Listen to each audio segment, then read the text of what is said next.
දවසක් ඔයාලව ගොඩක් ආදරෙන් එකතු කරගන්නවා මගේ YouTube channel එකට.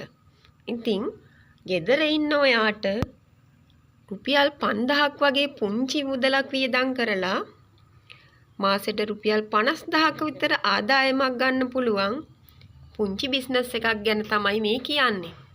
එහෙනම් ඔයාට මෙන්න මේ මැටීරියල් එක සිංගල් ජර්සි මේක කැබලි රෙදි ගෙනහැල්ලා ගෙදර ඉඳන් කරන්න පුළුවන් පුංචිම රස්සාවක් ගැන ඔයාට විස්තර දැනගන්න නම් දිගටම මගේ channel එකත් එක්ක එකතු වෙලා ඉන්න. ඔයාට මම මුල ඉඳන් මේ ඉස්කිනා එක මේ ෂෝට් එක මහන් හැටි ඒක සේල් කරන හැටි සම්පූර්ණම විස්තර ඇතුව කියලා දෙන්නම්. එහෙනම් දිගටම මගේ channel එකත් එක්ක එකතු වෙලා ඉන්න. අපි ගෙදර ඉඳන් මාසෙට රුපියල් 50000ක ආදායමක් හොයාගමු.